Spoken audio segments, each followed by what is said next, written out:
So welcome back. This next piece, if you recall the last couple of years, I've done a piece somewhere in the morning around sharing video clips from an interview that I did by Skype a couple of years ago with Professor Edgar Schein, and last year with Jordan Peterson. This year I had the pleasure of speaking. I met Professor Andrew Hopkins late last year working with a client in Aberdeen. He and I did a piece at the same workshop. So it was great to reconnect with him a few weeks ago by Skype. He was at his home office in Australia, and I was in Doha in Qatar at the time, and we just sat having a great chat while a professional camera crew captured what he had to say. And it's a great way to add in yet another expert into this conference. Let me show. So that's what he looks like, and he's as friendly as he looks, and as lovely and friendly as he looks. And those of you who recognize his name might remember that he's the author of a lot of papers and quite a number of books. These three really stand out in terms of relevance to our industry: Lessons from Longford, Failure to Learn, and Disastrous Decisions.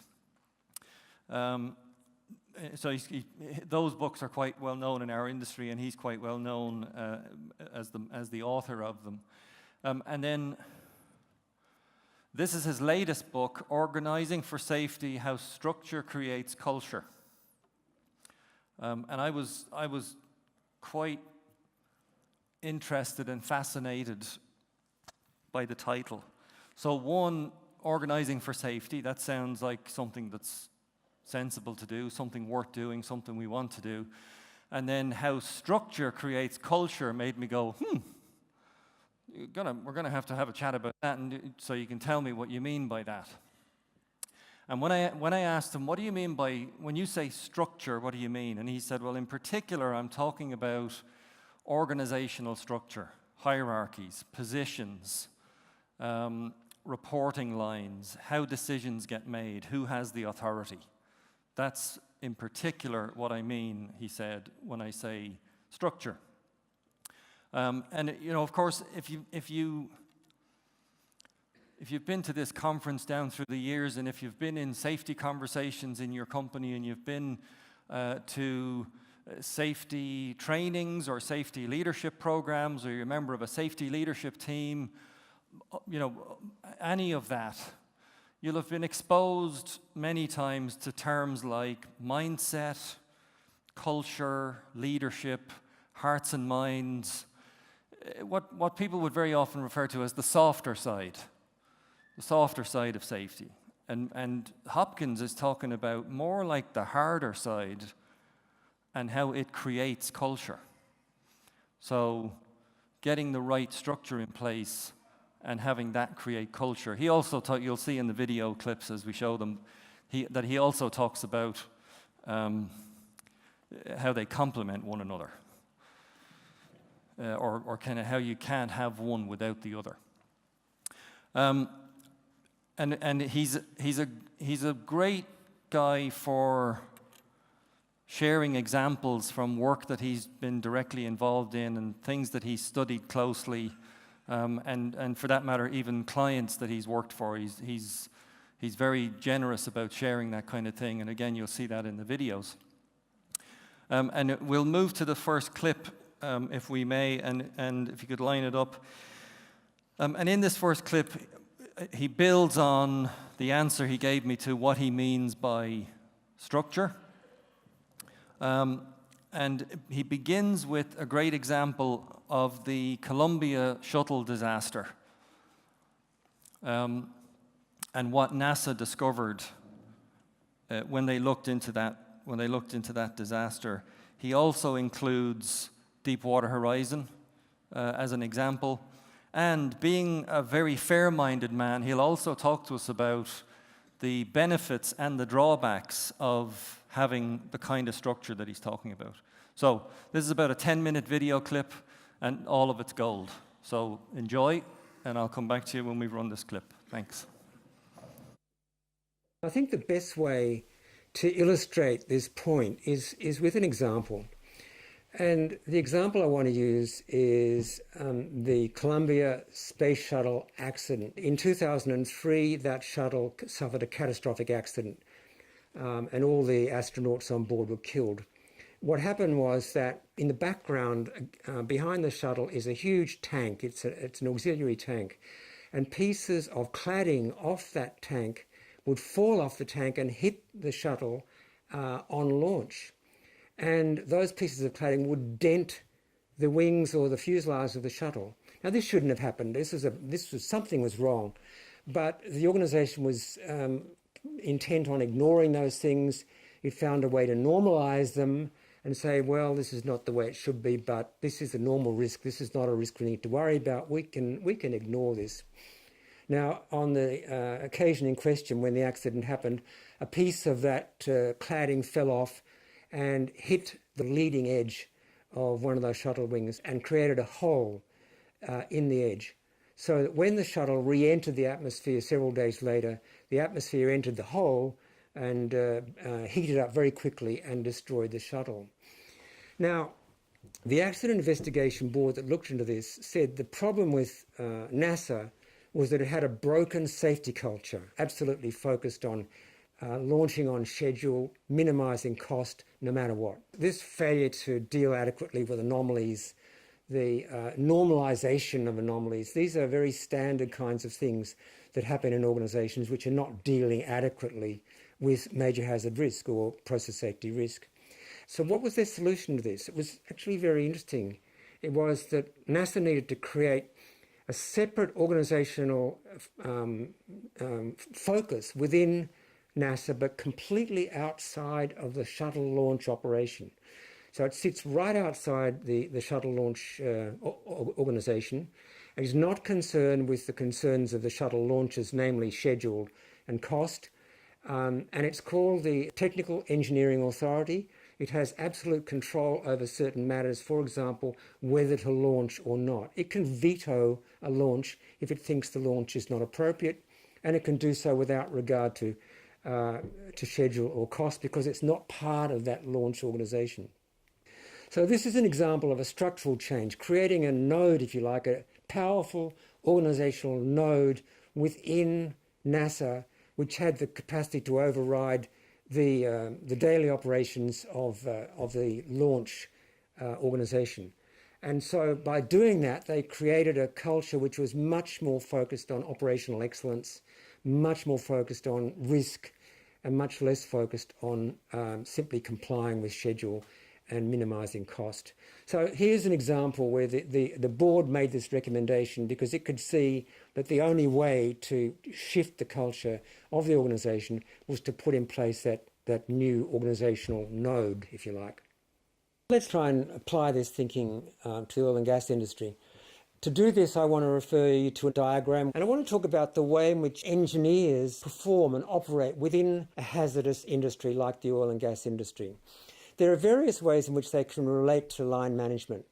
On the left of those three is one way in which the engineers can relate. And you can see there's a CEO at the top, then there is a business unit leader, then a sub-business unit leader, and then an engineer. Now that's a very simplified diagram, obviously. But the point I want to make about that is this lowest level engineer is providing engineering services directly to a line manager. His performance agreement will be determined by that line manager. And that line manager is most interested in the commercial goals of the organisation. And the performance agreement will be designed around ensuring that the engineer is contributing to those commercial goals. And there will not be a focus on engineering excellence. There will be a focus on making that commercial contribution. And as far as the sub-business unit leader is concerned, he doesn't want a gold-plated engineering solution. He's happy with second best, provided it's good enough. And he will feel that these engineers are too focused on what they call gold-plated solutions. And over time, then the judgment of the engineer gets corrupted and co-opted in the service of the commercial goals of that line. So that's one model. Now, if you move to the middle model, you can see now that that engineer is still providing those engineering services via a dotted line to the line manager, but his performance agreement now is with a more senior engineer. And that means that's where his future lies. That's the person who's going to be determining his long-term career. And there will be therefore a greater focus on operational excellence and a greater insistence on the best possible engineering solutions. And the third diagram on the right is where you've got that engineering line running all the way to the CEO. And this is the best possible way of ensuring operational excellence in that organization. Now, the point about this is that the BP was operating in the Gulf of Mexico with the first of those models. Okay, it was, and the engineering which we saw in the Gulf of Mexico in the Macondo well was absolutely shoddy. One might use a worse adjective than that, but it certainly was shoddy. It was looking for anything will do almost was the attitude of the engineers. It's very disturbing. In fact, when you read the transcripts of what those engineers were thinking and doing, one ends up feeling very disturbed about how shoddy it was. It's easy to blame the engineers, but it's not their fault. They were victims of an organizational structure which was generating that kind of culture amongst them. What they did after that accident was to entirely redesign their organizational structure to deal with that problem. And they created engineering functional lines that run close to the top of the organization. But most importantly, they created a whole new function which they called the safety and operational risk function, which is a series of positions running from at the fairly low level in the organization right to the very top, answering directly to the CEO. So this was a powerful new function, and it had people in that function who were embedded in the various business units, so they were ensuring that those business units were complying with the highest appropriate engineering standards. And this was the way BP dealt with that problem. So this was a very clear recognition that they had got it wrong previously. They'd been operating a far too decentralised model, and they've moved to this other extreme, a much more centralised model, which is clearly a lot safer than they previously had. The critics of this model will tell you this is it's too rigid, it's too clunky, it makes it difficult to make decisions, and that may well be true, but that's the benefit. That's the benefit of the whole process. It means they've got to think twice. They've got to think carefully about what they're doing. They can't just disregard procedures or authorise deviations from procedures at a local level. They've got to go to a much higher level if they're going to authorise deviations from standards or procedures. This centralised risk function, in the way I've described, is not a foolproof system. It will not necessarily always achieve the outcome you want. So what are some of the reasons why it might fail? First and foremost, I think, is the incentive arrangements that are in place in the organisation. If you incentivise your risk function in terms of their contribution to annual profit of the organisation, then you're undermining their capacity to focus on risks which may culminate many years hence in a major accident. They can't focus on that if they're incentivised to maximise profit on an annual basis. And unfortunately, that is the case with some risk functions. We've seen it in the banking sector, that inappropriate financial incentives for the risk management function have undermined very seriously their capacity to manage financial risk. And it's true in the oil and gas industry as well. A second really important factor here is a very obvious one, is if you don't resource your risk function properly with competent people, then it's not going to work. You've got to resource these positions with very experienced, high-level people who are in a position to argue with top executive management, argue the toss about the decisions that are being made. So that's the second thing. You've really got to have very competent people. There's a third factor here, and that is to do with the boards of these companies. The risk management function will work well if the board of the company wants it to work well. And in particular, if the board of the company reaches down and seeks to communicate with the risk function to understand what is going on and bypasses the CEO to access the risk function to see what is going on in the organisation. Unfortunately, too many boards are not willing to do that. They're not willing to communicate with people further down the organisation. They communicate only through the CEO, and that does not empower a risk function. That, I think, is a really important lesson for hazardous industries in general and for the oil and gas industry in particular.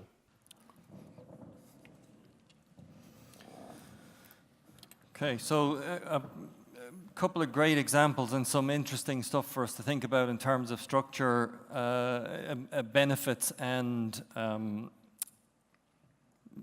drawbacks, if you will. As part of our conversation, we got into talking about investigations and the lessons learned and Professor Hopkins' lessons, having studied a lot of cases, written a lot of case studies, and also been involved directly in quite a few accident investigations himself.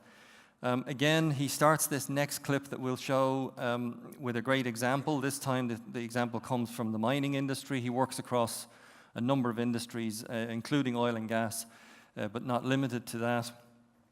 So this particular example that he starts with is from mining, and he also goes on to talk to us about the Australian Air Force, who he worked with, and the difference in safety between ground maintenance crews and people in the air, and why he believes that was the case.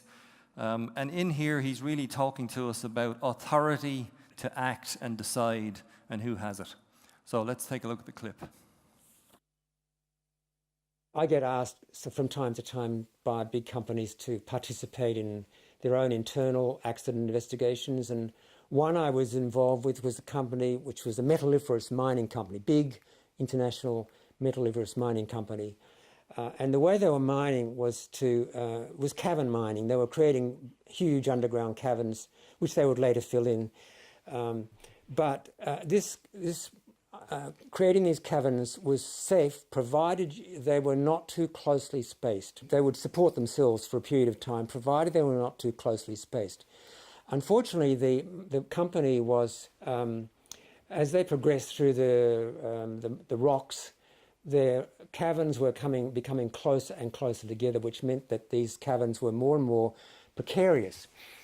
And the geotechnical technician was concerned. He said, "This is now becoming dangerous. I'm not sure that this is the best way to go." He raised this with his superiors, but they ignored him because he didn't have any clear, irrefutable evidence that this was the case, and so he ended up shutting up.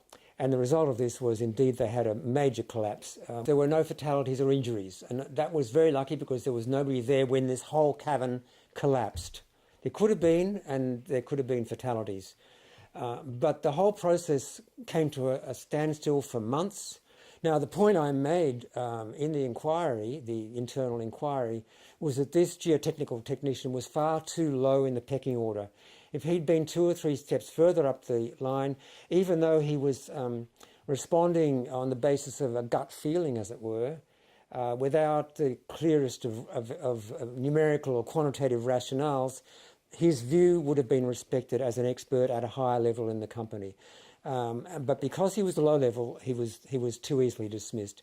And this is a theme I see over and over again, that the risk experts who can't necessarily back up what they're saying with absolutely quantitative arguments, but who nevertheless have long experience in this field and whose judgment should not be disregarded, those people are not sufficiently high in the hierarchy to be able to carry the day. Another example that I found very interesting was working with the Australian Air Force. They had discovered that they were putting the health of their maintenance workers, their ground-based maintenance workers, at risk. In fact, hundreds and hundreds of them suffered serious health consequences from working with toxic chemicals. And the Air Force had not dealt properly with this issue. And one can say that their safety programs in relation to ground maintenance were seriously inadequate. And we were called in to investigate why. And what we discovered in our inquiry was that while the ground safety maintenance or processes were inadequate, air safety, the safety of the aviators and the safety of the aircraft, was very well handled and was of a very high standard. And so we asked ourselves, why the difference? And the answer turned out to be to do with the organisational structure within the Air Force. There was another one of these organisational nodes with a dedicated focus on aviation safety, headed by a very senior Air Force general. And because of the seniority of his position, his organisation was extremely powerful in ensuring that the aviators were well looked after and that the aircraft were well looked after. But there was no similar powerful organisational structure attending to the welfare, the safety of the ground workers, not just the maintenance workers, but other ground workers within the Air Force. And so we had this fascinating contrast between these two cases, one where there was a powerful node, organisational node, which had this amazing effect in terms of the safety of the aircraft, and the other area where there was no such organisational node with those consequences I've mentioned.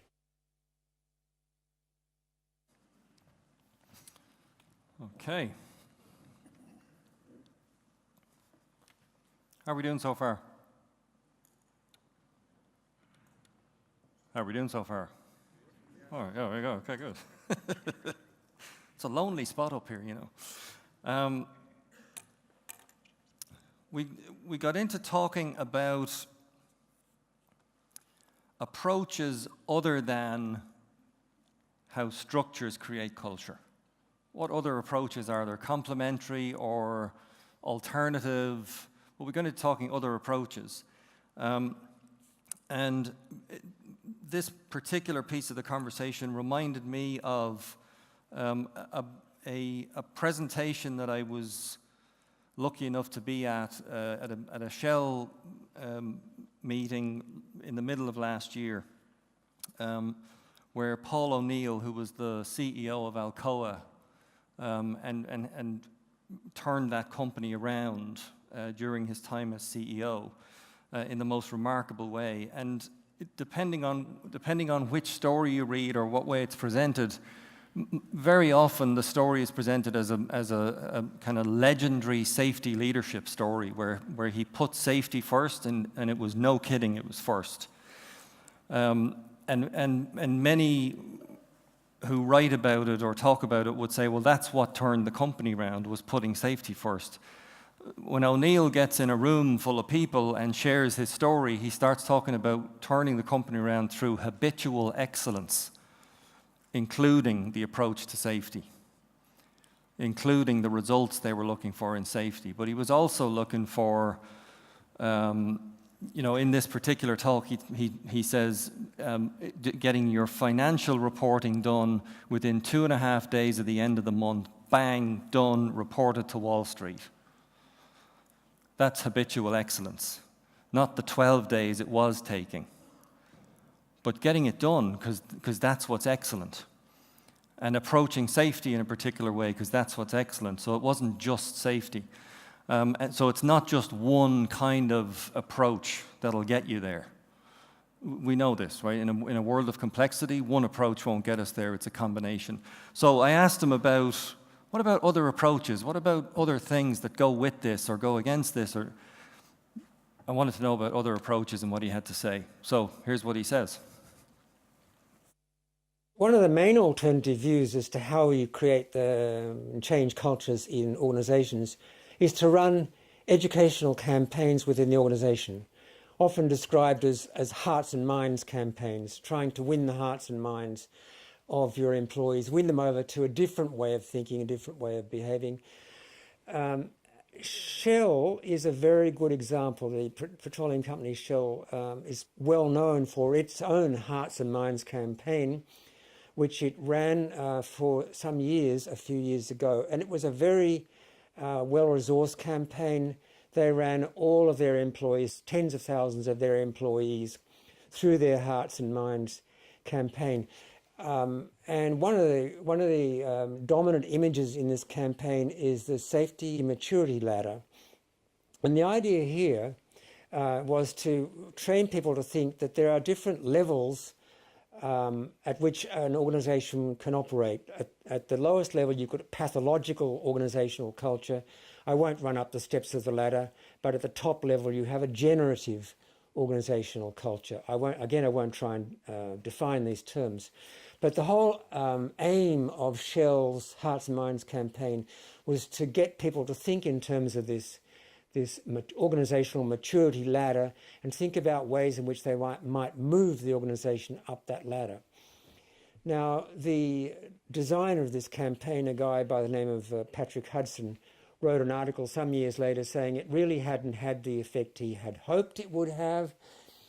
People could all talk in terms of pathological organizations, and they could talk about generative organizations, but behavior hadn't really changed. And the reason he gave as to why it hadn't changed is because the organization hadn't made the kinds of organizational changes which would be necessary to cement that new culture into place. And he ended up being quite pessimistic about the outcome of that campaign. One of the things about a generative safety culture is that people will report all kinds of things. That's the aim, to get people to report. But reporting will only work and only has the kind of effect that you want it to have if the organisation is receptive to those reports and has systems to receive and act on those reports.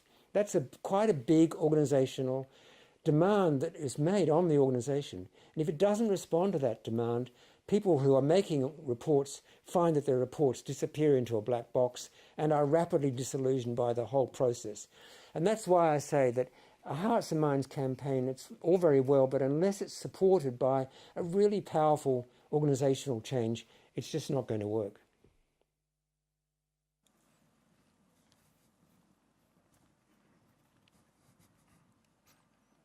Point well made. Point well made.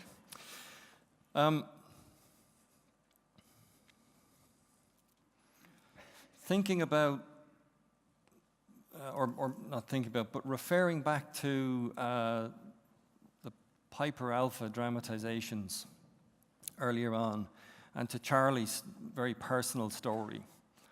Part of the conversation with Professor Hopkins was about reporting, risk normalization, somebody worrying but not saying what they really felt. I mentioned to him, things like,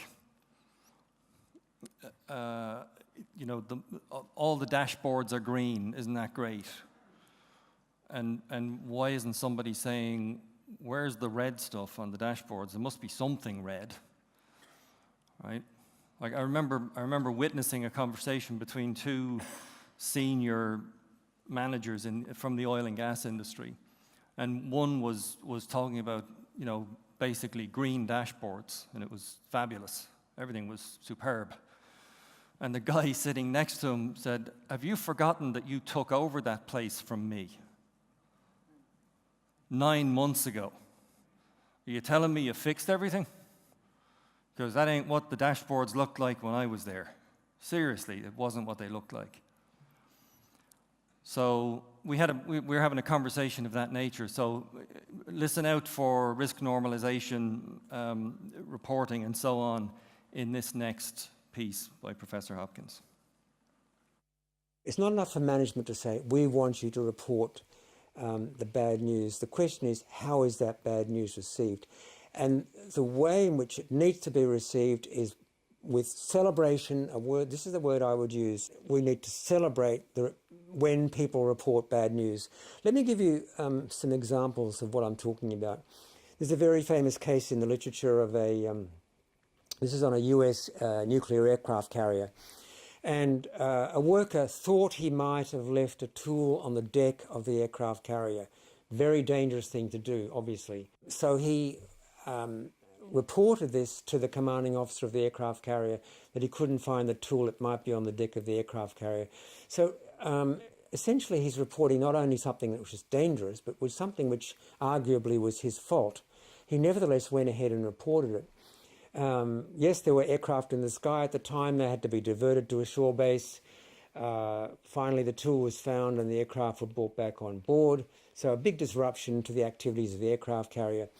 The next day, the commanding officer of the carrier summoned the crew to the deck and held a small ceremony where he congratulated that man for having made that report, celebrated the fact that that man had made that report in the courageous way that he had made it.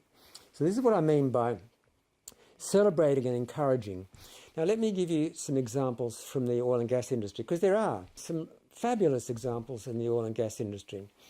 I was sitting in the office of a senior manager one day, and she was embarked on a campaign of getting the bad news reported in her organisation. She was on the phone to a subordinate who had written her a report, and the report was full of good news. So she was on the phone, she said to him, "Thank you for the report and thank you for the good news, but where is the bad news? Please rewrite your report to include the bad news." And that's what is necessary. That's what managers need to do if they are serious about getting these reports.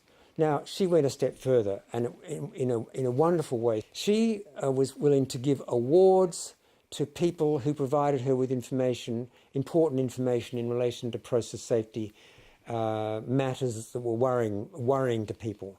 And she had a whole scale of awards. The top level of award was a platinum award, which was worth $1,000. Then there was gold, then there was silver. And at the time I was there, she'd just made a platinum award to an operator who had noticed that the safe operating limits on his piece of equipment had been changed without going through the necessary management of change process. And he was disturbed by this, and he wrote an email to his boss, and that email went up the line and arrived on the screen of the manager who I was talking to. And she was so impressed by this, and this was such a valuable report as far as she was concerned, that she gave this guy a platinum award worth $1,000. Now, you can really understand how this works, because if that message gets around very, very quickly, that we have a boss who is rewarding people for making useful, and that's a very important word, useful process safety reports. And the question is then, what is the most useful? What is it that she's responded to? People are quickly attuned to what it is that is getting the kind of reward that she's offering. So it's a way of focusing everyone's attention on the things that are most useful to report in that organisation. It's encouraging an awareness of risk, a mindfulness about risk, which was previously not there. So many managers will say, well, we want our people to report, but they never do. And the question is, why don't they? It's either because they're getting negative responses or they're getting a blank response.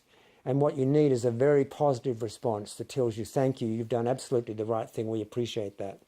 So the most powerful thing that a risk function can do is ensure that those mechanisms for reporting of bad news are working well, that bad news is getting to the top of the organisation and being responded to.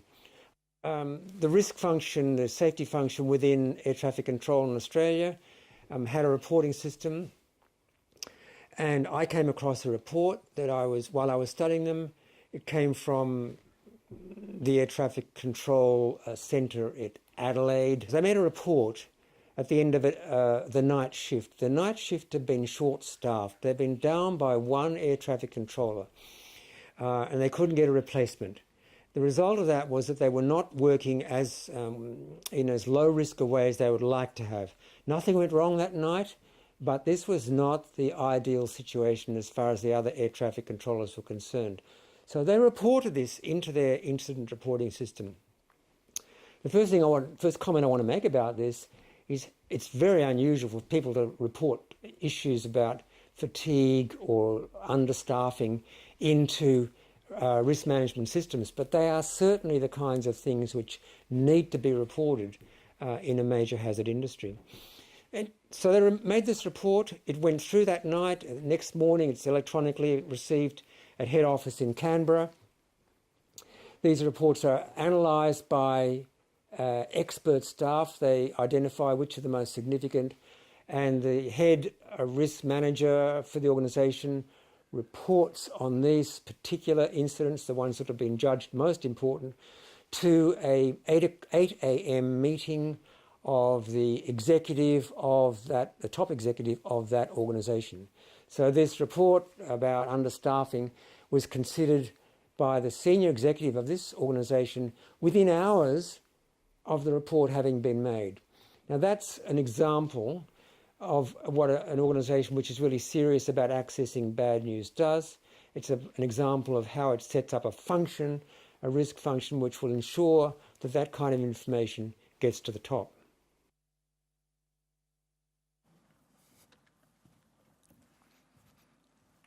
Okay, we're going well. We've 2 more clips to share with you. Just before I set up the next clip, really appreciate the questions that are coming in and the building of the word cloud. Just encourage you to keep your questions coming, keep your words coming for the word cloud. Really, really appreciate it. One of the things that I wanted to put to Andrew, and that he was quite happy for me to put to him, was that in our conversation and thinking about structure creates culture, that some of what he talks about sounds like it's at odds with, for example, the work of Sidney Dekker, who was here last year and showed us the example of the procedure. He'd been offshore and someone was holding a procedure, 30-page procedure for a simple task, and he called it madness, right? And I said, well, some of what you're talking about, you know, around structure, rules, authority, regulation, it sounds like it's at odds with, for example, the work of Sidney Dekker. What would you say about that? And here's what he had to say about that. Well, I've thought a lot about Sidney Dekker's arguments, because I have a lot of respect for Sidney Dekker. And so let me give you the benefit of what I've been thinking about. First of all, his concept is safety anarchism. It's a very important term. Anarchism is the idea that we don't need rules and regulations, and in this case we don't need rules and regulations to pursue safety, that it's better left to the attitudes and concerns of workers themselves, their own motivations. If you leave it to them, they know what's best and they will do what is best. The question is, how far can we extend that idea? And Dekker is very clear that there are limits to how far you can extend that idea. One domain, for example, that it does not apply to is aircraft safety. And he's very clear about that. Dekker is an aircraft pilot. And he says at one point, look, if you're a pilot, you just have to follow the checklist. There's no way around it. You follow the checklist, because if you don't, you're going to confuse your co-pilot and you're much more likely to end up in a disastrous situation. So you just follow the checklist as it's provided to you. So it's clear he doesn't want to generalise to every other environment necessarily. And if we come to the oil and gas industry, and particularly in relation to process safety, this is certainly an environment where we don't want to generalise. We don't want to apply anarchistic principles in this environment, because there are so many rules and regulations, limits, engineering limits which apply in the oil and gas arena, which workers really have no understanding of why those limits are there, but they're very important limits. They've been devised by engineers, and it's really important that they be complied with. So this is an environment where that notion of safety anarchism cannot and must not be applied. Now, it's very important to say this, because I've come across a number of senior managers in the oil and gas industry who were really excited by Dekker's ideas. And they're wondering, can this be applied in the oil and gas industry? And my answer is no, for the reasons I've given to you. And when I visit these sites, these companies, the process safety engineering folk are deeply worried by the fact that their senior managers are playing with these ideas. And I want to say to them, well, look, that's not what Decker's intention was, and it's simply dangerous to think that you can apply those ideas holus bolus in that kind of environment. Okay, so an interesting alternative view, complementary and alternative, I guess you could say. Final clip, and finally I asked him, look, from the knowing the audience, because he has presented here at this conference before on stage, and you know, sharing with him, reminding him the makeup of the audience and the setting and so on. I just asked him, from the books that you've written, from the work that you've done down through the years, and for this particular presentation that we're making together, what are the few key points that you would want people to walk out of the auditorium with? If you could summarize what the key points are, that the things that you want people left with. And here's what he had to say about that. Well, the key themes from all of those books that I've written, which are relevant to people at all levels of the organisation, I can think of a few. The first is that prior to any major accident, there are warning signs that something is amiss, which are ignored, and had they been picked up and responded to, the accident wouldn't have occurred. So the first message here is be alert to anomalies, things that are not the way they should be, and don't pass over them. Report them to higher levels of the organisation. Put up your hand and say things are not right here in the way that they should be. That's the first lesson, I think, that's applicable for people at all levels of the organisation. A second one might well be that if you encounter a problem which you'd like to be able to solve for yourself, but you can't solve it, don't persist with trying to solve it on the assumption that it is your responsibility to solve it. Escalate it. There are many people at higher levels in the organisation whose job it is to deal with tricky problems. So if you're confronting a tricky problem, escalate it to higher levels of the organisation. I think a third lesson is around compliance with procedures. In hazardous industries, it's very important to comply with procedures, but often, or at least sometimes, those procedures are inappropriate. And what workers will often do in that situation is to find their own workarounds. Now, that's not the best way to behave. What we want is for our workforce to engage in what I would call mindful compliance. And that means that you're complying with procedures, you are aware at all times, are these procedures working or are they not? Are they, for some reason, inappropriate in this situation? And if the procedures are not appropriate, you don't simply develop your own workaround. You put up your hand and say to those higher in the organisation, these procedures are not working. What do you want us to do about them? So I think if those simple rules were followed, a lot of the difficulties, a lot of the problems which organisations have got themselves into would disappear.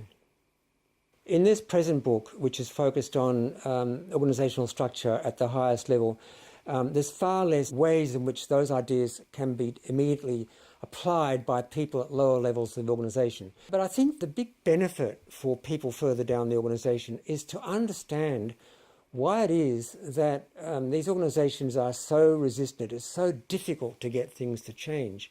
And the answer is because of the nature of the organisational structure, because of the nature of the bonus arrangements that are in place. Once people further down the organisation understand this and get that clarity, I think it's personally empowering to them to have this realisation, to have this understanding. What I would hope is that they have an aha moment. Aha, now I understand why things are the way they are. So what would I like you, the audience, to take away from this? I think the first thing is this, that in truly safety-conscious organisations, they are organised to access the bad news and to transmit it up the organisation to a place where it can be acted on in some kind of conscientious way. It is quite remarkable how conscientiously they do that and how much they mine that information for whatever nuggets of preventive gold there may be in that information. So that's the first thing, the vital importance of accessing the bad news, not sweeping it under the carpet, getting what you can from it.